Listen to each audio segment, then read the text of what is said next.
Olá, começa agora o programa Trabalhador em Foco. Esse programa, que é uma realização do Movimento Sindical de Petrópolis através da união de diversos sindicatos, que fazem com que eu tenha a oportunidade de levar até você informações precisas e relevantes com um olhar pelo trabalhador e para o trabalhador, para você, que assim como eu, todo dia está na labuta.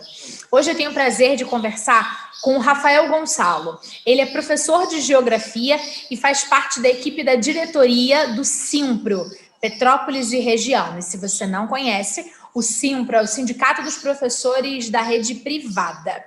E aí, a gente vai conversar um pouquinho sobre o retorno às aulas. Seja muito bem-vindo, Rafael. Prazer conversar com você.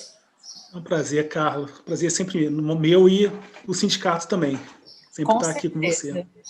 Vamos começar pelo básico, né? Assim, quando o retorno às aulas presenciais foi aprovado aqui em Petrópolis? Ele foi aprovado o decreto, né, para retornar no dia 3 de maio. Né?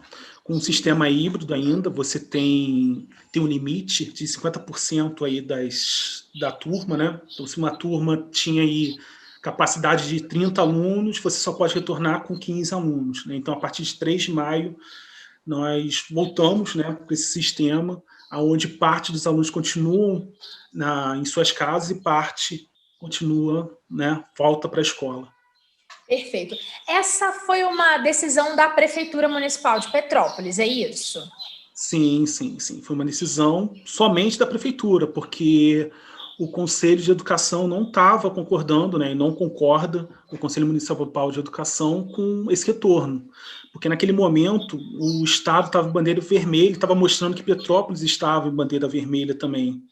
Então estávamos passando por um momento muito grave, sendo que abril o número de pessoas que faleceram em Petrópolis foi um número altíssimo, foi o maior de toda a pandemia, e a gente acaba voltando logo depois. Então foi muito complicado esse retorno. Ótimo. E aí você falou do Conselho Municipal de Educação, e eu vou fazer um parênteses na nossa pauta, que é para o telespectador que não sabe o que é o Conselho Municipal, e eu queria que você fizesse a gentileza de explicar para o nosso telespectador o que é o Conselho e qual é o papel dele. Sim, né, dentro desse Conselho, você tem os sindicatos, né, tanto o CEP, né, que é da rede pública, quanto o Simpro, né, nós temos cadeiras lá, nós temos professores que fazem parte, assim como o secretário de educação, assim como o supervisor de educação, né, o professor Gelsi, que é da coordenadoria do Estado, que preside aí o conselho. Então, você tem várias entidades dentro desse conselho, né, em relação à educação, que fazem parte desse Conselho Municipal de Educação. Né? São professores, são diretores, né, são coordenadores. Então, você tem o corpo técnico. Né? E esse conselho ele é deliberativo, ele vai deliberar se retorna ou não. E o prefeito ele não observou esse conselho. Né? Existe esse conselho em Petrópolis, né? Eu não faço parte, mas o Simpro faz. Né? Nós temos cadeiras lá, houve várias reuniões, né, para a questão do retorno, os protocolos, né, que foi feito pelo conselho, mas então esse conselho é a base, né? Tudo que é discutido em educação acaba entrando dentro desse conselho, discute, volta, não volta, será que devemos regressar agora ou não? Pelo conselho, não era para ter regressado, não era para ter voltado às aulas nesse momento. Perfeito. E aí, para você que está assistindo a gente no programa Trabalhador em Foco, os conselhos municipais são vários. A gente tem em Petrópolis o Conselho Municipal de Educação, que é o que a gente falou, mas a gente tem o Conselho Municipal de Cultura, tem o Conselho Municipal de Saúde, tem o Conselho Municipal de Apoio à Mulher. São vários grupos de pessoas que discutem as demandas sociais. E acho muito importante a gente ressaltar que o Conselho Municipal tem o corpo técnico, que corretamente o professor Rafael falou, ele é composto por membros da prefeitura, os institucionais, digamos assim, né, que agora estão no governo ou não, mas também por membros da sociedade civil. Então, eu, Carla, enquanto sociedade civil, por exemplo, frequento as reuniões do Conselho Municipal de Cultura. que é uma área em que eu também trabalho, além da comunicação. Então, é muito importante que você, telespectador, saiba quais são os conselhos que têm mais relação direta com a sua vida e que acompanhe um pouquinho do que está acontecendo, porque, no final das contas, eles decidem um bocado de coisa com a nossa vida. É claro que, às vezes, o conselho não consegue decidir, e aí, no caso, o nosso prefeito interino, Ingo Remes, decidiu que as aulas iam voltar por arbitrário ao conselho, mas por decisão, por conta do seu poder, já que ele está legislando nesse momento. E aí, professor, eu queria que você fizesse uma avaliação junto comigo, para o telespectador lá de casa entender. Você acredita que essa decisão foi motivada um pouco pela manifestação de pais irresponsáveis que rolou aqui em Petrópolis para o retorno das aulas? Sim, sim, houve uma pressão muito forte, né, dos pais e ele acabou cedendo. Isso para um prefeito, eu acho isso ruim, né, sofrer pressão e acabar cedendo, sendo que no momento o prefeito sofre pressão, não tem como. Né, vai ser pressionado por várias entidades, né, você fecha o comércio, ninguém quer o comércio fechado, mas estamos numa pandemia. Ninguém quer a escola fechada, mas estamos numa pandemia, então pressão vai existir em todos os lados, mas infelizmente ele acabou acatando essa pressão, né, de alguns pais, né, pressionando, querendo o retorno das aulas e ele acabou cedendo. Certo. Nesse mesmo processo, eu queria saber se por um acaso você sabe, essa informação eu não tive, até dei uma pesquisada e não consegui encontrar em nenhum lugar que me deixasse confortável, para dizer aqui no programa Trabalhador em Foco. Quantos eram os pais que estavam nessa manifestação? De quais colégios? De que faixa etária eram os pais desses alunos? A gente tem essas informações? O Simpro, por um acaso, conseguiu diagnosticar e entender um pouco disso? Não, então, o número exato a gente não conseguiu identificar, mas a gente conseguiu identificar principalmente os pais da educação infantil, mas você tinha também pais do ensino médio, do ensino fundamental, e principalmente das escolas mais elitizadas aqui em Petrópolis, né? Principalmente. Aí nós temos diversos casos, né? Alguns pais de Ipiranga, Bom Jesus, né? De escolas mais elitizadas aí, né? Pagamento mais alto. Isso, sem querer, de forma alguma, conjecturar aqui que as instituições estavam envolvidas, mas a gente consegue fazer, então, o que a gente chama em sociologia e em outras áreas das ciências humanas de um recorte de classe, digamos assim. Ou seja, quem tem mais dinheiro, pais irresponsáveis com maior poder aquisitivo, estão mais desesperados para jogar a criança para a escola. E que se dane, com todo o respeito, os professores que vão ficar, né, em contato com um monte de criança e que podem, sim, se contaminar. Porque, na maior parte das vezes, crianças são assintomáticas e crianças vão de boa com o Covid, mas os adultos não. E os professores cansados e estressados com salário ruim, provavelmente podem ter que ir para a fila da UTI que a gente está vendo em tantos lugares. E é por isso que a gente aqui no sindicato que defende o trabalhador que, em sua maioria, não é remunerado suficientemente bem para pagar estas instituições de ensino, a gente mostra, sim, um outro lado da moeda. E aí eu preciso fazer uma ressalva que eu estudei nos Canarinhos, que é a Rede Bom Jesus. E mesmo tendo estudado numa instituição elitizada, eu hoje consigo fazer a separação muito bem desse recorte de classe e que quem é mais abastado financeiramente também precisa fazer esse recorte e perceber que pertence a um contexto social, não é, professor? Não, sim, sim, com certeza. E se você parar para pensar, essas pessoas, até mesmo essas pessoas mais abastadas, né, elas estão na pandemia também, só que eles têm um sistema privado, né? Então eles podem recorrer a uma UTI privada, sendo que a parte dos professores, corpo docente. Oi? A grande parte da população não, e dos professores Não tem acesso, né? Em média aí, 70% da população aí não tem acesso a plano de saúde, né? Ou condições de pagar uma UTI, né? No caso de acontecer alguma coisa. Então, Isso é muito complicado, né? Você enxerga muito isso. A população mais pobre está sem acesso, é a população mais pobre que morre na fila, né? Os mais abastados, ele consegue, né, uma vaga na UTI. Ele tem essa facilidade, porque, né, não é o Estado, eles conseguem abrir com maior facilidade a rede privada, né? Perfeito. É importante a gente falar isso. Não é só para você achar que a gente está aqui só para reclamar, não. É porque, principalmente quando eu estou conversando com um professor que tem a missão essencial de ensinar, a gente tem que mostrar um outro olhar. E aí, professor, essa decisão do retorno às aulas foi uma decisão da prefeitura, contudo, em via de regra, né, essas decisões de grande porte também têm uma relação com a Câmara Municipal dos Vereadores e de uma comissão específica que faz parte da Câmara, que é a Comissão de Educação, presidida pelo Yuri Moura, vereador eleito do PSOL. Você sabe me dizer se eles concordavam com esse retorno? Não. A Comissão de Educação não concordou com esse retorno, achou o retorno também precipitado, e alguns integrantes da Câmara também não concordaram, mas foi em minoria, né, que não concordou. Infelizmente, né, senão poderia criar alguma lei para tentar barrar, e a própria Câmara poderia ter barrado, né, esse decreto. Né, nós temos várias formas de fazer isso.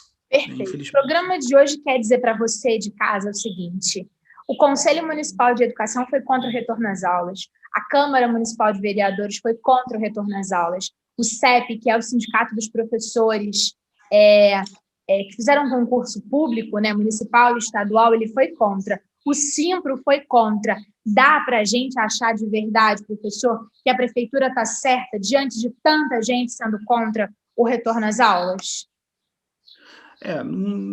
Não tá certo. Como eu falei, a gente está na bandeira agora, voltou para a bandeira vermelha.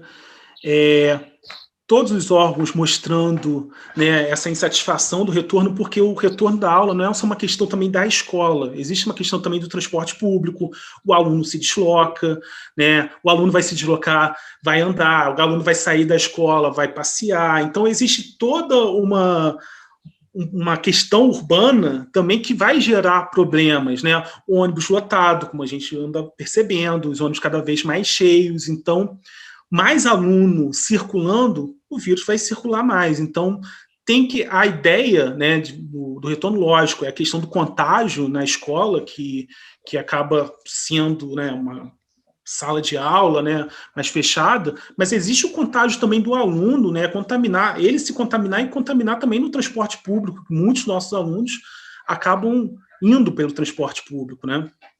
Exato. E aí, professor, concomitante à questão do retorno às aulas, vem uma fala do Sindicato dos Professores, um pedido para que a vacinação dos professores seja prioritária no momento em que as aulas retornaram. E eu queria que você falasse um pouquinho sobre isso, para que o nosso telespectador consiga entender esse pedido do sindicato. A questão da vacina, né? A partir do momento que você retorna e você toma pelo menos a primeira dose, né, você já tem um risco menor de contagiar os alunos, né, e de se contagiar, e até mesmo você sofrer, né, alguma hospitalização, ou até vir a óbito. Essa foi a luta, a gente ainda está lutando, estamos lutando muito por isso ainda, por vacina, porque vacinação em Petrópolis para a educação não chegou ainda, né, nós estamos ainda com as pessoas com comorbidades. No Rio, por exemplo, a cidade do Rio de Janeiro já começou a vacinar os seus professores. Então, nós temos algumas diferenças. O que o prefeito fala é que ele está seguindo o Plano Nacional de Imunização e por isso que não iria vacinar os professores, teria que esperar esse plano. Porém, né, provavelmente já tem vacinas reservadas para as pessoas que estão com comorbidade, né, que já está entre, acho que 30 e 40, já está 40 anos, o número está 40, 45, né?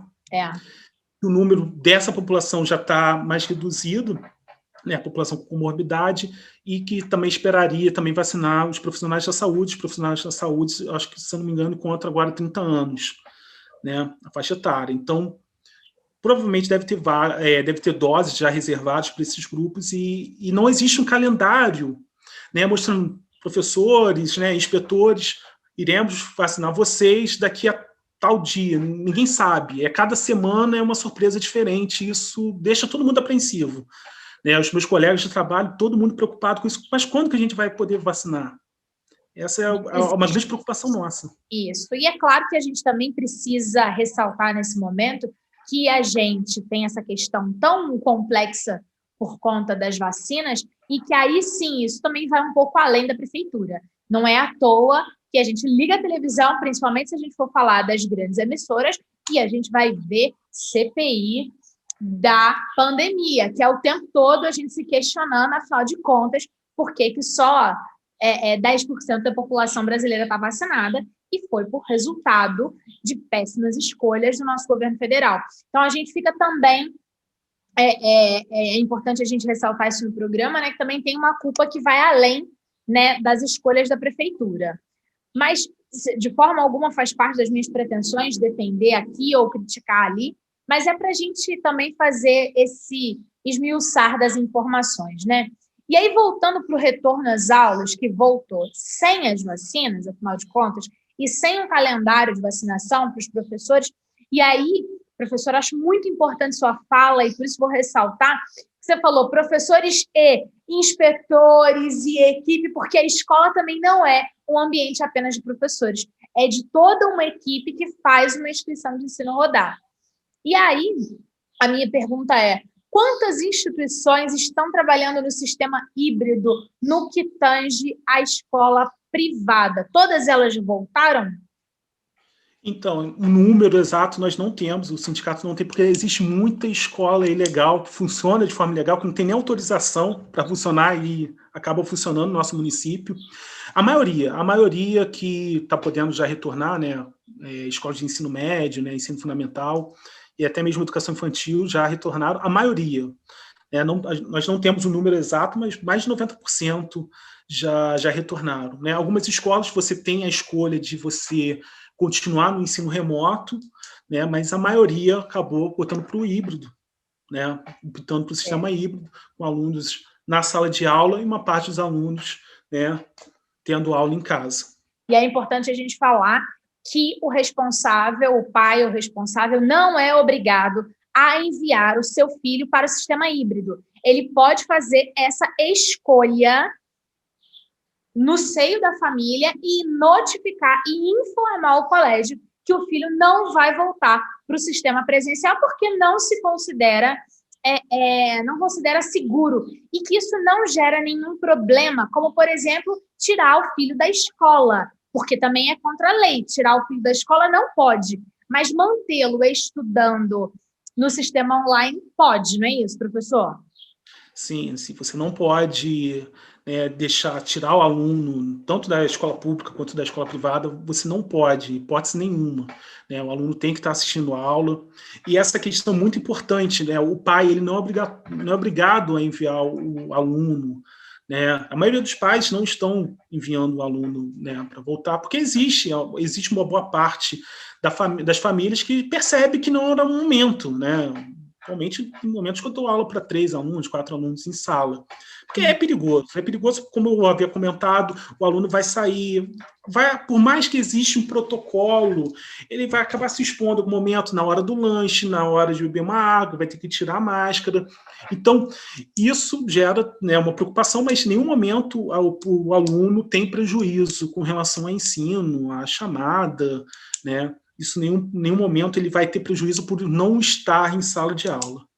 Talvez pode até ser uma preocupação de vários pais, mas não, prejuízo nenhum. Eu, como professor, eu afirmo isso, porque eu já voltei no sistema híbrido, estou até com a marca da máscara um pouquinho aqui. Isso então, é muito importante você falar. E aí, Rafael, eu ainda vou um pouco além para compartilhar com você e também com o nosso telespectador, porque o programa Trabalhador é feito de gente, tem muita gente envolvida nesse programa. E o movimento sindical me deixa falar. E aí eu vou dizer assim, eu sou mãe, o João, que é o meu filho, tem 16 anos, e nós decidimos juntos que ele não volta ainda para a aula presencial. E eu achei muito interessante a fala do meu filho, porque ele falou assim, não, mãe, é assim, eu não quero voltar, porque não vai poder abraçar os colegas. Vou ter que ficar de máscara o dia inteiro. Aí, vou sair do colégio, tu vai ficar controlando cada segundo da minha vida até eu chegar em casa. Vou chegar em casa, tu vai querer que eu tire o uniforme inteiro, vai lavar o uniforme todo dia. E não, isso vai ser uma loucura. Não, eu continuo assistindo aula aqui de casa. E aí a gente entendeu que era muito melhor. E eu achei muito maduro do meu filho, com 16 anos, dizer assim, não vou dar conta de não abraçar meus parça, meus amigos, e depois eu vou querer sair e ir caminhando na rua de boa. Não, acho melhor não. Melhor ficar aqui, porque eu estou seguro aqui. E eu acho que esse é um pensamento que, se a gente for deixar o jovem falar, às vezes ele consegue entender que, assim, ele não vai manter o distanciamento. Vai ter uma hora que ele vai abraçar o colega e aí já danou-se tudo, né? Então, é importante a gente também pensar que a instituição de ensino pode estar mantendo todos os protocolos, ela pode estar preparada para receber o aluno, mas, às vezes, é o aluno que não está preparado para poder, após um ano e tanto, encontrar os colegas e não poder abraçar, não poder chegar perto. Ou seja, tem todas as questões que vão além dos protocolos de segurança, não é, professor? Sim, e é interessante você comentar isso, porque muitos alunos voltaram, né, de forma híbrida, voltaram para a escola presencialmente, e muitos não retornaram, porque acharam que iriam encontrar uma escola anti-Covid, né? E não é. A escola está toda mudada, né? Além de seguir esses protocolos que às vezes você não consegue, né? O aluno vai abraçar, tira a máscara, etc. Eles esperavam uma escola normal. Não, essa escola, infelizmente, não existe nesse momento. E provavelmente esse ano não vai existir essa escola de 2019, né? Essa escola, infelizmente, não existe mais, né? Até porque provavelmente vai continuar utilizando alguns recursos tecnológicos que foram implementados agora. Então, essa escola não existe. Muitos alunos estavam esperando isso, né? Chegar e ter aquela escola, os amigos, poder abraçar. Então, eles se depararam com outra realidade, né? Completamente diferente do que eles estavam acostumados. Perfeito. E aí, dando continuidade ao nosso bate-papo, professor, uma questão muito importante é a questão da notificação obrigatória dos professores que forem diagnosticados com Covid agora após o retorno. E eu queria que você explicasse o que é isso e como é que funciona esse sistema na prática. Então, a primeira coisa, se o professor está com sintomas, já tem que avisar a escola, é importante já comunicar à escola. E a escola notificar a vigilância sanitária. É muito importante essa notificação, e aí a vigilância sanitária vai observar os trâmites, né? O que seria importante é fechar só uma turma, fechar a escola toda, né? Então, sempre, professor está com suspeita, já comunica a escola, já tem que comunicar, você não pode, não, é só uma gripezinha, não. Já faz os exames que tem que fazer, notificou a escola, já tem que notificar a vigilância sanitária, né? E é na vigilância sanitária, que é o órgão competente, ele vai observar o que será melhor fazer com a instituição de ensino.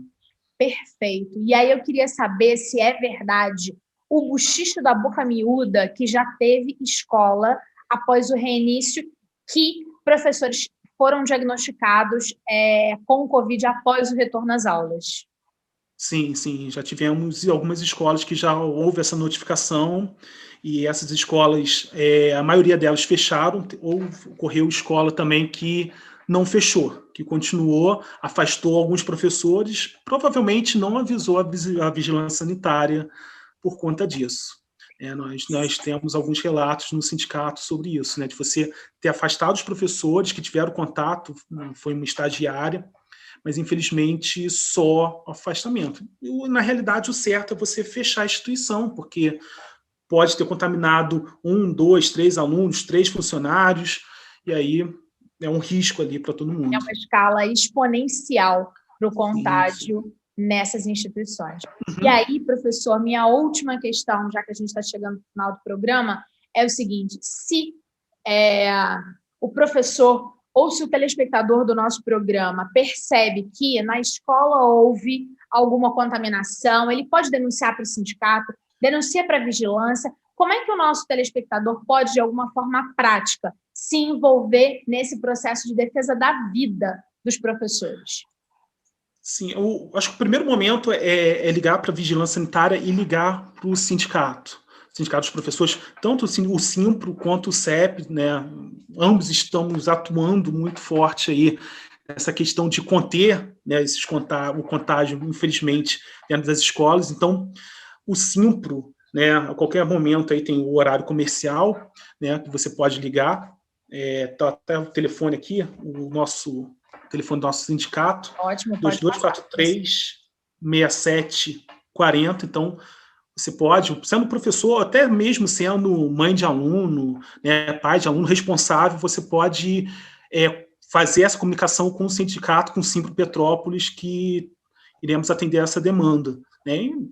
Iremos também comunicar a vigilância sanitária, e essa tem todo o poder de fiscalização, né, de entrar na escola, ó, está tendo esse problema, tivemos uma denúncia, e fiscalizar o que está ocorrendo. Maravilha. Professor, queria de verdade agradecer pela participação no programa Trabalhador em Foco, por bater papo com a gente, por dividir o que você sabe de dentro do sindicato para trazer para os olhos de todos os nossos telespectadores da cidade. Eu que agradeço a participação, muito obrigado aí por ter nos convidado, né, novamente, sempre estamos sempre um aí com prazer. você.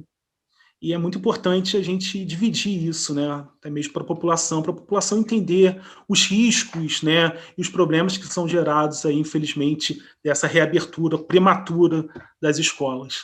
Maravilha. Obrigada, Rafael. Obrigada para você de casa também, que ficou com a gente assistindo o programa Trabalhador em Foco. Eu volto em breve com um novo programa. Um abraço grande e até lá.